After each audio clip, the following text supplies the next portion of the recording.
vamos continuar com o nosso estudo sobre graça. E só para a gente concluir o que a gente falou na semana passada, nós concluímos algumas questões aqui, olha só. Graça é favor que não merecemos. Isso ficou bem claro para cada um de nós, que a gente falou muito isso. E ela se manifesta em duas situações diferentes. Graça que a gente colocou o nome de graça comum e graça incomparável. Graça comum essa, que é aquela cotidiana, né? Não é que é comum porque é ordinária, de menos valor, mas é aquela que acontece todo dia. É aquela que acontece o tempo todo. Então essa graça comum é a graça que Deus derrama sobre todos os homens. O fato de você acordar de manhã, o fato de você ter uma família, o fato de você conseguir um emprego, de você respirar, de você ser curado de uma doença, um milagre, outro milagre. Esses milagres que a gente sabe que são, que parece que é de menor valor, sabe? Porque a gente mede, né? A gente mede as coisas. Ah, esse é maior. Curou um câncer, nossa, aleluia. Curou uma dor de cabeça. Ah, a gente não faz isso? Isso é muito ruim. Mas é essa graça comum e ela tem respeito com as coisas passageiras, né? Tudo que é relacionado ao tempo nessa terra, né? Que é fugaz, assim, é rápido, né? É tudo muito breve, né? Você vê, eu tô com 32 anos e nem parece, né? Nem parece. Mas enfim, essa graça comum, ela se apresenta dessa maneira, de uma maneira breve, né? De uma maneira relacionada às coisas terrenas. E a gente acha que a gente às vezes deixa de dar importância e ser grato por isso. E ela também se apresenta como graça incomparável, porque ela é relacionada às coisas celestiais e eternas, que é a nossa salvação em Cristo Jesus. E é essa salvação que a gente vai tentar se aprofundar nela, de maneira que você possa compreender um pouco melhor a respeito disso. Quando Deus te salvou de verdade? Quando é que ela aconteceu de verdade? Sabe, essa graça ela vem desde quando? E tudo isso é relacionado diretamente com quem Deus é. E esse quem Deus é imutável. Ele não muda.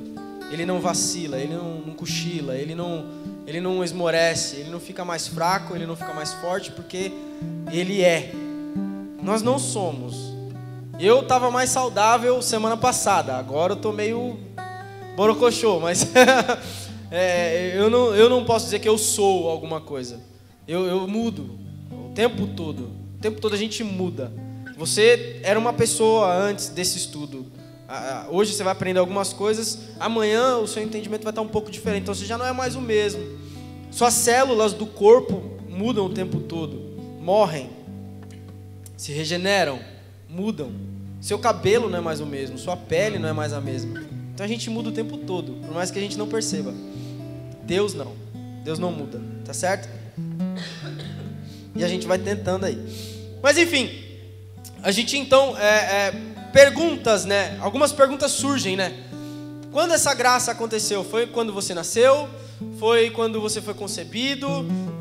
Na concepção? Até porque, vamos colocar um parênteses aqui, que cristão não pode defender aborto, porque a vida começa na concepção. E como isso é um estudo, então a gente tem que aprender as coisas, então aprenda isso. A Bíblia diz que quando você era entretecido no ventre da sua mãe, Deus te conhecia. Tá certo? Então não vem falar pra mim que depois até 5 meses não tem vida, até 4 meses é embrião. Conversa, meu irmão. Quando a mulher ficar grávida, quando a mulher de algum de vocês ficar grávida, 2, 3 semanas ela já começa a perceber. Daí ela vai lá fazer o exame, já fala que ela tá grávida, ela já tem um bebê sendo gerado ali.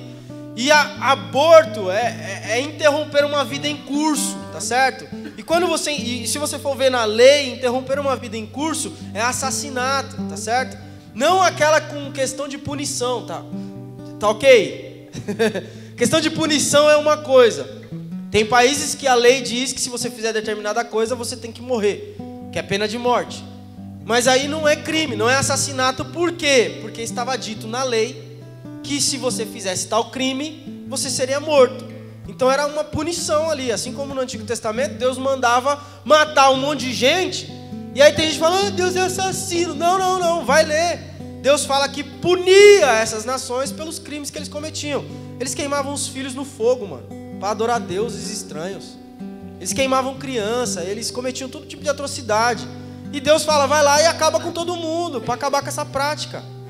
Não era assassinato. Então mas um dia a gente vai estudar a respeito disso, não é agora o tema. Mas eu só queria dizer que tem um monte de crente aí, cabeça de banana, defendendo aborto, mano, com uns argumentos idiota. E na moral, se a Bíblia diz que é assassinato e que a vida começa na concepção, eu acredito que quando dá o exame de gravidez lá, 2 palitinhos, já tem uma vida lá, mano. A mulher tá grávida e a primeira coisa que você vai ouvir é o coração. Então, não vem com conversa pro meu lado, não. Tá certo? Mas enfim, quando começa isso? Quando essa graça é derramada? E aí a gente vai ler alguns textos e esses textos vão trazer uma luz para o que a gente quer falar aqui. Tá certo? Então pega a sua Bíblia aí e abre em Efésios capítulo 1. Sem me estender demais, que eu já estou me estendendo, né? Então, Efésios capítulo 1, nós vamos ler 2 versículos. Que é o versículo 3 e o versículo 4. Ele vai pôr na tela aqui, mas é bom que você pegue sua Bíblia e você leia ela, que você tem costume de ler ela, e você pegue intimidade com a sua Bíblia, tá certo? Então, Efésios capítulo 1, versículos 3 e 4. Está escrito assim, olha: Bendito seja o Deus e Pai do nosso Senhor Jesus Cristo, que nos abençoou com todas as bênçãos espirituais nas regiões celestiais em Cristo, porquanto Deus nos escolheu nele antes da criação do mundo, para sermos santos e irrepreensíveis em sua presença, antes da fundação do mundo. Pega outro texto aí, 1 Pedro, capítulo 1. Vai lá na primeira carta do apóstolo Pedro. Aí quando você quiser achar 1 Pedro, você vai para o final e vai voltando, que é mais fácil, né? 1 Pedro, capítulo 1. E aí nós vamos ler o versículo 19 e o versículo 20. Então, 1 Pedro 19 e 20. Olha só. Mas fostes resgatados pelo precioso sangue de Jesus, como de cordeiro sem mácula ou defeito algum, conhecido de fato antes da criação do mundo, porém revelado nestes últimos tempos em vosso favor. Então veja, de novo, foi conhecido antes da fundação do mundo. Jesus, o sangue dele nos purifica quando? Antes da fundação do mundo. Daí agora você vai lá para Apocalipse capítulo 13. Apocalipse capítulo 13. E nós vamos ler o versículo 8. E eu estou indo junto com você aí, porque é assim que a gente faz. Apocalipse 13, versículo 8. Todos os habitantes da terra adorarão a besta, ou seja, todos aqueles que não tiveram seus nomes escritos no livro da vida do Cordeiro, que foi imolado desde a fundação do mundo. O Cordeiro que foi imolado antes da fundação do mundo, desde a criação do mundo. Então esses 3 textos dizem que antes de fundar todas as coisas, o Cordeiro foi entregue. Antes de Deus dizer, haja luz, Jesus já tinha morrido na cruz por mim e por você, nos planos de Deus. Então essa graça não é... Quando você entende graça incomparável, por que é graça incomparável? Porque imagina o seguinte, que foi antes de tudo. Cara, absolutamente antes de tudo. Deus não fez assim, tipo, eu vou criar o homem. Poxa vida, Adão pecou. E agora? Já sei. Eu vou fazer um esquema e vou mandar uma lei. E eles vão ter que seguir essa lei. Aí através dessa lei eles vão ser salvos. Aí não deu certo. Aí Deus, não, caramba. Vou fazer o seguinte, vou mandar um monte de gente para falar para eles se arrependerem. Aí Deus manda um monte de profeta. Aí quando manda um monte de profeta não dá certo. Aí Deus fala, rapaz, esse negócio de profeta aí não está dando muito certo não. Vou mudar de estratégia. Não foi assim que aconteceu. Até que Deus enviasse o seu filho. Não foi. Então imagine o seguinte, tenta viajar comigo um pouco. Mas imagine que não existia nada. Absolutamente nada. Só Deus. Ou seja, tudo. E nesse tudo, estava lá Pai, Filho e Espírito Santo. E tinha um projeto. E aí o Pai falava, eu tenho um projeto. O Espírito Santo fala, eu sei. E o Filho fala, eu topo. Aí ele fala, então haja luz. É mais ou menos isso. Não existia nada, não existia átomo. E Jesus já estava entregue por mim e por você. Eu não sei se você consegue compreender isso. Talvez eu acho que se a gente ficar meditando nesse negócio, se a gente ficar pensando a vida inteira, não vamos compreender isso.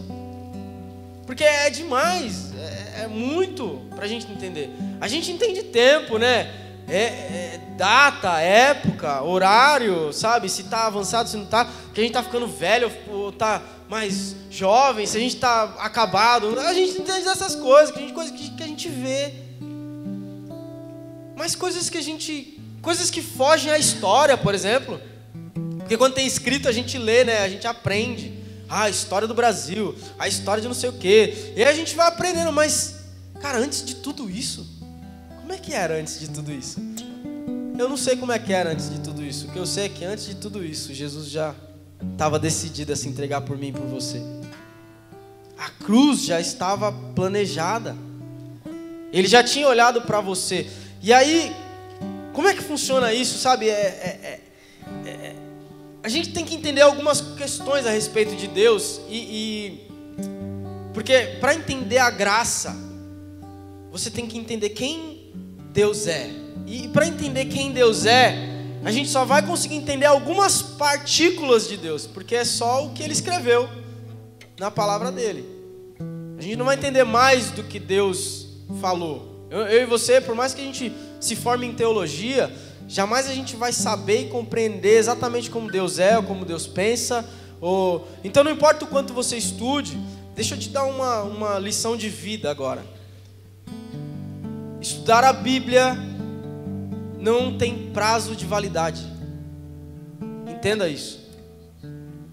É tipo assim, o IBK de domingo de manhã, ou os estudos de quinta-feira, até o dia que os pastores decidirem que não vai ter mais, é vitalício, irmão. Porque estudar e ler a palavra é vitalício. Você não tem que ser essa, Gledson, mas eu já li 15 vezes a Bíblia inteira. Oh, parabéns. E o que está escrito no lugar tal? Aí, eu acho que é... Cara, você pode gravar a Bíblia inteira na sua cabeça, mas você ainda vai precisar e carecer da revelação dela todos os dias na sua vida. Todos os dias. Então é vitalício. Então não pense que você vai aprender tudo, porque é impossível. E se isso não pode trazer desânimo para o seu coração de tipo, mas poxa, então eu nunca vou aprender tudo sobre Deus. Então eu vou desistir, mano. Eu vou parar então, porque se não dá para aprender tudo. Sabe? E sobre esses atributos de Deus que a gente precisa entender, é que nosso Deus, ele é 3 questões impossíveis da gente compreender, mas a gente vai tentar pincelar um pouco aqui para você parar para pensar, certo? Do porquê Deus nos salvou antes da fundação do mundo. E esses 3 atributos de Deus são a onisciência, onipotência e onipresença de Deus. Onisciência, Deus sabe tudo, absolutamente tudo e mais um pouco. O que é a onisciência de Deus? Deus é detentor de tudo. A Bíblia diz em Provérbios que a sabedoria sentou para aprender com Deus. Você consegue compreender isso? Oh Deus, me dá sabedoria. Pois é, essa sabedoria que Ele vai te dar, ela sentou para aprender com Deus. A Bíblia diz em Hebreus que eis que todas as coisas estão nuas e patentes diante daquele que um dia devemos de prestar contas. Nuas e patentes. Deus sabe tudo. Tudo. Onipotência de Deus não é que Deus é mais poderoso que, é que simplesmente Ele é dono de todo o poder. Ele dá e toma a hora que Ele quiser. Não é tipo assim, Deus é mais forte que o diabo. Não. Deus é simplesmente todo poderoso. Não tem Assim, tem uma outra passagem que diz assim: assim como a terra é longe dos céus, assim são meus pensamentos diferentes dos vossos. Você já parou para pensar a diferença da distância daqui para qualquer outro lugar no universo? Não, você já parou para estudar um pouquinho sobre o universo? Você já leu a respeito de quantas bilhões de estrelas tem só na Via Láctea, que é a nossa galáxia? E que existem bilhões de galáxias, com bilhões e bilhões de estrelas. E deixa eu te falar o que diz a palavra a respeito disso. Que Deus sabe o nome de cada estrela que tem no céu. Ele conhece elas por seu nome. Então, mano, viaja um pouco comigo, vai. Onisciência de Deus. Mano, a gente não lembra o nome dos irmãos que estão aqui dentro dessa sala. Se for pontear, cada um falar irmão. Como é que é o nome do irmão? Irmão. A gente é malandro. Dentro da igreja a gente, irmão, paz do Senhor. Mas se falar, qual é o meu nome? Faz o teste. Não faz comigo. Eu vou ficar muito chateado com isso. A gente não lembra o nome das pessoas. A Bíblia diz que Deus conhece cada estrela pelo seu nome. Só na Via Láctea tem bilhões de estrelas. Daí tem bilhões de galáxias com bilhões de estrelas. É incontável, irmão. Por isso que ele falou para Abraão: Abraão, sai para fora da tenda, vai. Bota a cabeça, olha para o céu. Conta as estrelas, se é que você pode. Assim será a sua descendência.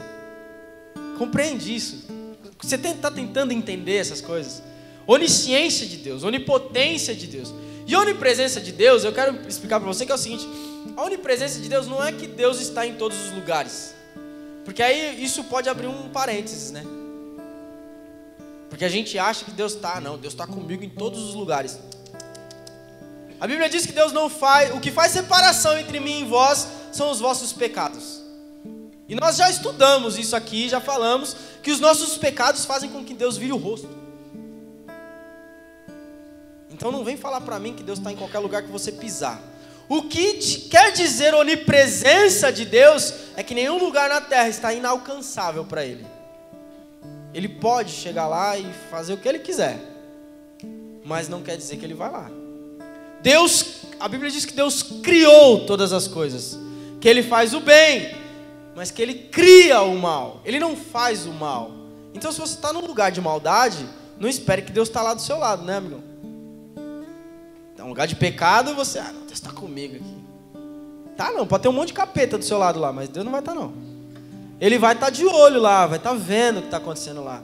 Vai estar vendo o seu pecado, vai estar vendo você lá todo sujo no meio da lama, se lameando e achando que está feliz, mas Ele não vai estar lá com você.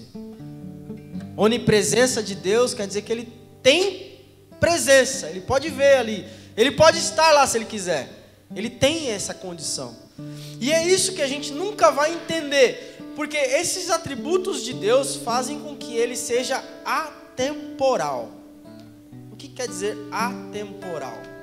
Quer dizer que Ele pode olhar a minha vida daqui 20 anos e ver tudo que eu estou fazendo lá.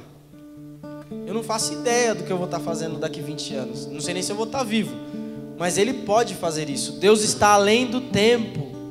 E por estar além do tempo, essa onisciência de Deus, essa característica de poder conhecer todas as coisas fora do tempo, é o que faz com que essa graça seja tão incomparável assim, dele ter me salvado antes de eu existir. Não, lógico, para mim a existência é temporal, para você a existência é temporal, para Deus não. Ele sabia como Ele iria te fazer. Ele sabia simplesmente como você seria. Ele sabia os momentos, Ele sabe os momentos, os tempos. Ele sabe quando você vai errar. Ele sabe o que você vai fazer daqui 10 anos. Ele sabe se você vai realmente desistir dele ou não. Ele sabe tudo isso. E mesmo assim, Ele morreu por você. É isso que é incomparável. Não dá para entender, mano. Não dá. A Bíblia diz que Ele morreu por nós. Deus demonstra o seu amor pelos homens de que maneira? Porque tendo Cristo morrido por vós, quando vocês ainda eram pecadores. Quando a gente ainda estava morto pelos nossos pecados. Eu sou tão carente de entender isso, cara. Assim, eu me esforço muito para entender isso. Você deveria fazer o mesmo. Tipo, por que Ele me salvou, cara? Por que Ele me salva? Por que Ele tem esse desejo incomparável, incompreensível por mim? É graça. É favor que você não merece e nunca vai merecer. Isso é graça. Sabe, tipo, mano, não adianta. Olha pro histórico da sua vida e você vai falar, meu, eu não mereço nada disso. Eu não mereço estar aqui dentro. Eu não mereço a Bíblia. Eu não mereço o Espírito Santo. Eu não mereço amor. Eu não mereço graça. Eu não mereço. E isso é graça. Tá tentando entender esse negócio? Graça é justamente isso. É você não merecer absolutamente nada disso e Ele simplesmente derramar sobre você. E aí, esse nosso estudo ele vai levar a uma direção. E aí eu gostaria que você compreendesse que tem alguns textos na palavra que eles nos levam a alguns entendimentos. E só para deixar bem claro a respeito de graça, né, da questão graça de Deus, nós vamos falar nas próximas aulas a respeito de 2 temas, que não quer dizer que esses temas eles são estudos que foram revolucionários na época, não, é que são os mais famosos da época, tá certo? São 2 estudos teológicos que são famosos, que no caso nós vamos falar sobre Calvino e sobre Armínio. São esses 2 tiozão aí, ó. Esses 2 tiozão aí, eles ficaram famosos porque eles têm posições diferentes na Bíblia a respeito da graça de Deus. E eles tinham escolas, né? Eles ensinavam pessoas. E aí a briga entre os 2 se tornou tão acirrada que eles ficaram famosos. Então, tipo, eles não ficaram famosos porque eles fizeram algo revolucionário, não. Eles ficaram famosos porque a treta foi tão grande que eles tiveram que fazer uma reunião e falar assim, meu, vamos fazer o seguinte, eu fico pro meu lado, você fica pro seu lado e a gente não briga mais. E aí foi o que aconteceu. E até hoje tem crente brigando por causa desses caras aí. Até hoje. Ai, meu Deus. Os caras já não tem nem o pó desses caras mais, mano. Nem o pó existe mais dos caras. E ainda o povo fala a respeito deles e ainda brigam por causa deles. Porque são 2 posicionamentos teológicos que dizem o seguinte. Nós lemos em Efésios capítulo 1 de que Deus nos elegeu antes da fundação do mundo. Deus nos fez eleitos antes da fundação do mundo. Daí Calvino, ele tem um posicionamento do seguinte, de que Deus escolheu alguns em detrimento de outros. Ou seja, antes da fundação do mundo, Deus escolheu alguns para irem para o céu e alguns que não iriam para o céu de jeito nenhum. Esse é o posicionamento de Calvino. E Armínio, por outro lado, ele cria, e o estudo teológico dele era que o homem tem responsabilidade com relação à sua salvação, que a graça de Deus, ela é manifestada, mas o homem ainda tem que fazer alguma coisa a respeito disso, porque não é só isso. E aí a treta entre os 2, que é o que a gente não vai colocar ninguém aqui para ficar brigando, mas eu chamei 2 pessoas para cada um vai falar sobre um ponto de vista, tá certo? E eu pedi para eles serem bem breves, assim, nada de entrar muito na profundidade disso, porque por último eu vou vir como intermediador entre a treta e eu vou falar quem é que ganha. Brincadeira, nenhum dos 2 ganha. Na verdade porque são 2 pessoas que eu sei que têm conhecimento na área e eles vão vir falar para vocês. E aí lembra que eu disse para vocês na aula passada que a gente traria outras pessoas para estar transmitindo informação para vocês, tá certo? Então na aula que vem vai ter uma pessoa e na outra aula vai ter outra pessoa, não vou falar quem é, você fica aí com aquele hype de quem será que vai estar falando aqui, porque, brincadeira, se você quiser depois você me pergunta, eu conto. Não conto. Mas é assim, nós vamos expor esses 2 estudos para que você entenda que você vai ao longo da vida cristã encontrar pessoas que vão pensar dessa maneira e que não é errado, nenhum dos 2 estavam errados, tá certo? Por que eu digo que esses 2 posicionamentos não eram errados?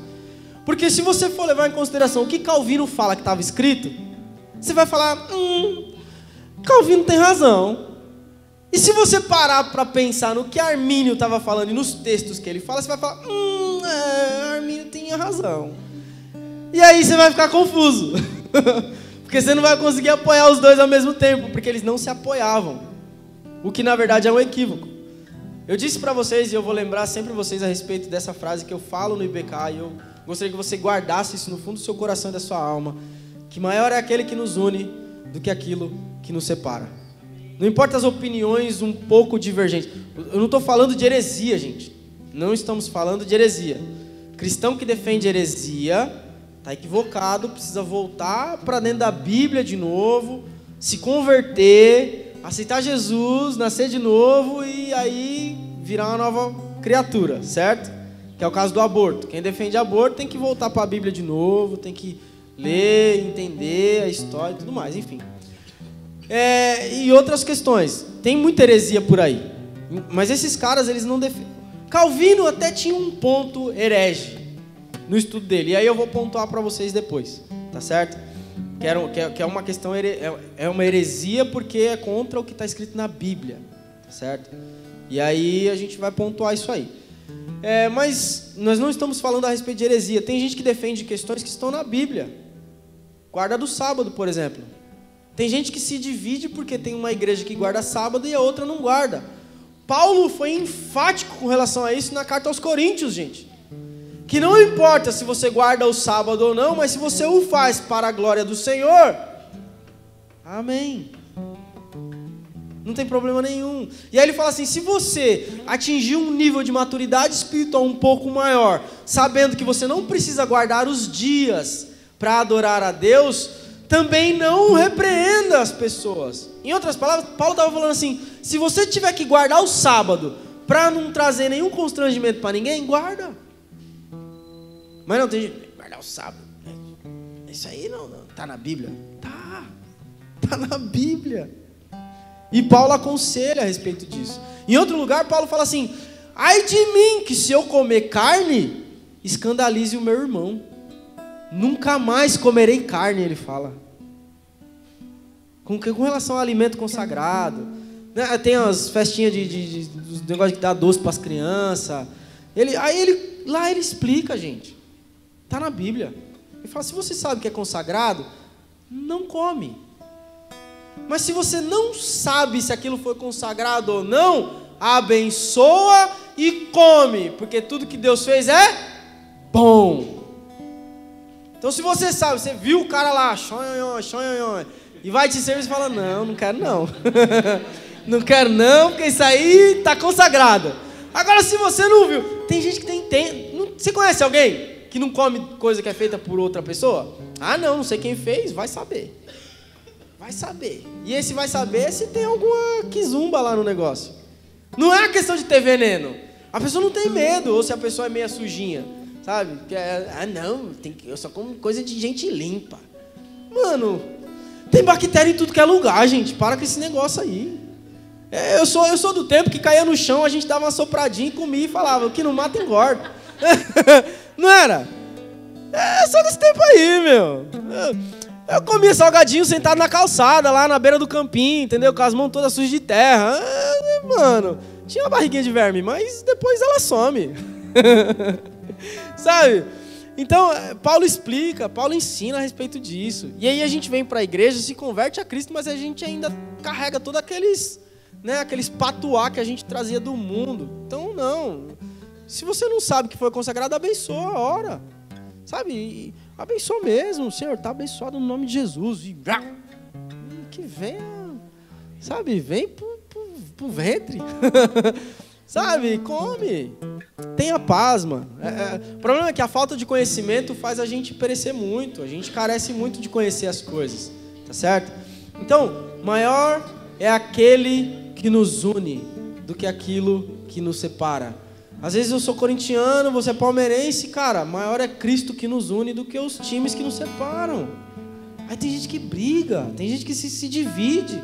Aí vamos fazer evangelismo na rua, aí tem uma outra igreja que já está evangelizando no farol. Ah, não, vamos pro outro, né, porque tem uma igreja lá já. Vai se converter, irmão. É igreja. Igreja não tem placa, é o corpo de Cristo. Sabe, mano? Eu não acredito. Parece que às vezes só eu leio a Bíblia, às vezes. Às vezes a gente tá no IBK aqui e a gente fala, parece que só nós tá lendo esse negócio aqui. Porque o povo carece muito disso.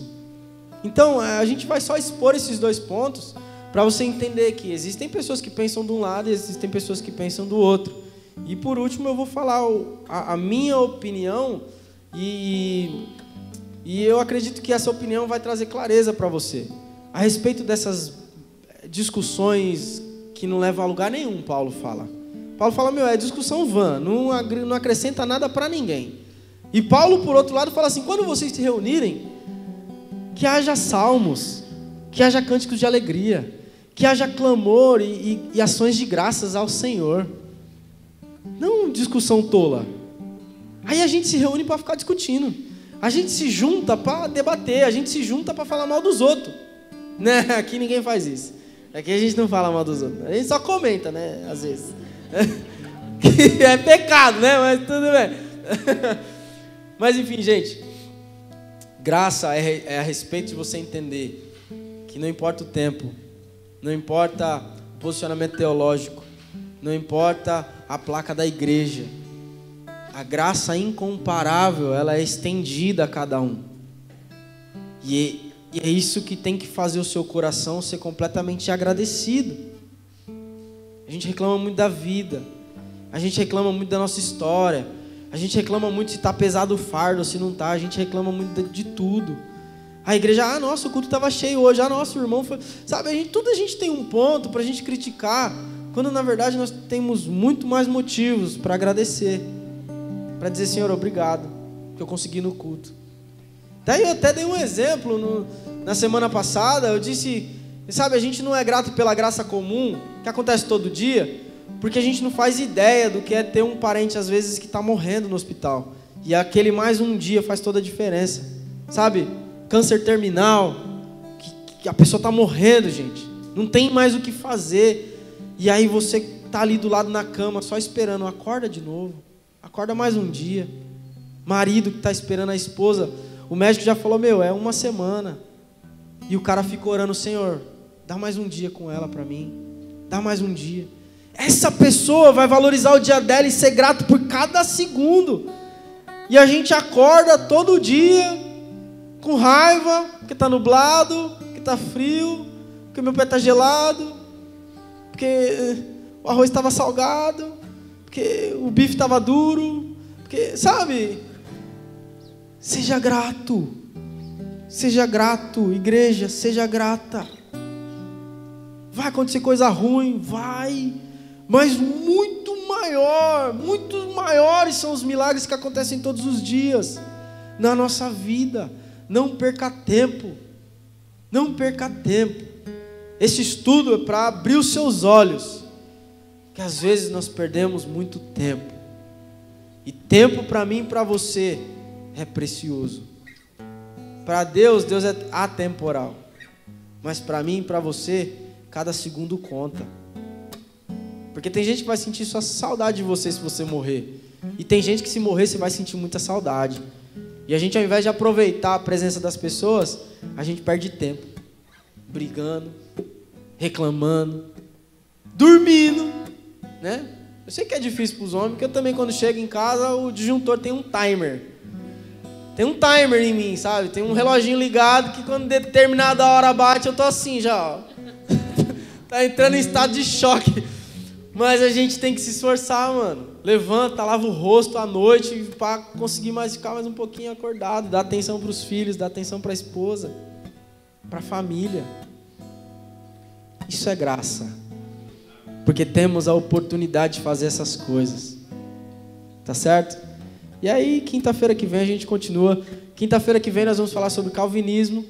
Na outra quinta nós vamos falar sobre arminismo. E aí na última quinta-feira eu venho para a gente encerrar o assunto sobre graça. E aí a gente vai selar aí e conversar junto a respeito dessas 2 posições que para muitos é excludente. Uma exclui a outra. Mas para mim elas se completam. E aí eu vou explicar o porquê depois de tudo isso. Tá certo? Ficou alguma dúvida? Alguém tem algum ponto a adicionar aí? Beleza? Todo mundo de pé então. Dá uma salva de palmas ao Senhor. Agradece a Ele. Obrigado, Jesus. Obrigado. Obrigado pela tua graça. Obrigado, Senhor, por mais um dia. Obrigado.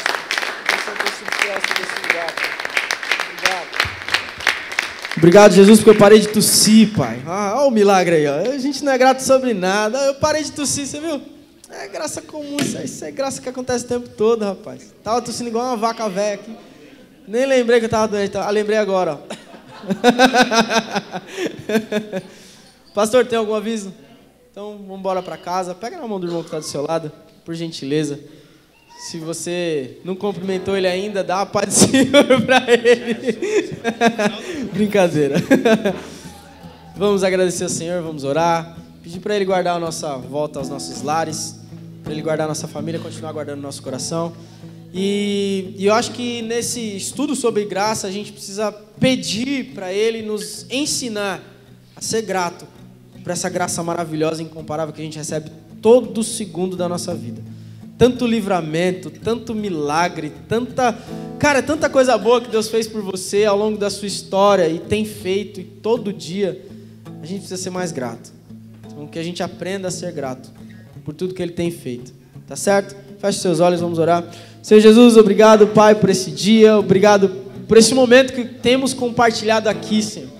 Esse momento que tem sido especial, esse momento que tem sido maravilhoso. Como é bom, Pai, como é bom falar da Tua palavra, como é bom falar a respeito de quem o Senhor é, sabe? De tudo que o Senhor revelou para nós. Isso é maravilhoso demais, Senhor. Obrigado, Jesus. Obrigado por tudo que o Senhor tem feito. Obrigado por tudo que o Senhor tem derramado sobre a nossa vida. Pai, obrigado por esse estudo. Obrigado por essa oportunidade de falar a respeito do Teu amor, da Tua graça maravilhosa. Nos ensina, Senhor. Nos ensina a sermos gratos. Nos ensina a enxergar o quanto o Senhor tem nos abençoado. Nos ensina, Pai, a enxergar o quanto o Senhor é bom. E quanto o Senhor é bom sobre as nossas vidas. Nos ensina, nos ajuda.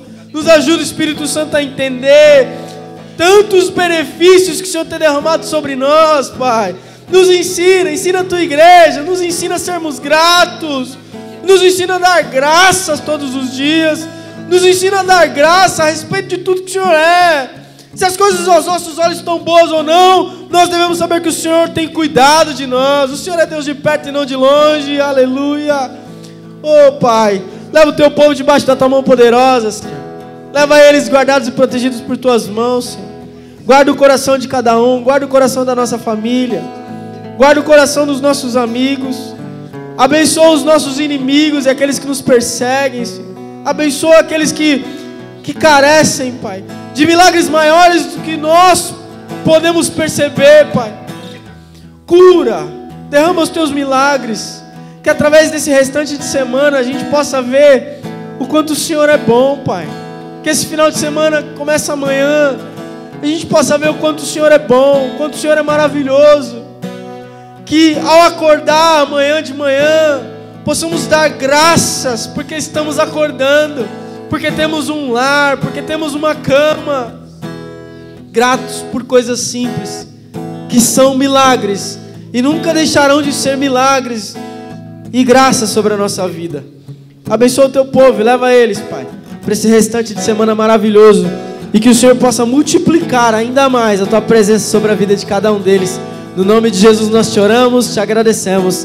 Amém e amém. Glória a Deus. Dá uma salva de palmas ao Senhor. Vão com Deus. Abraça umas 2, 3 pessoas antes de ir embora. Deus abençoe.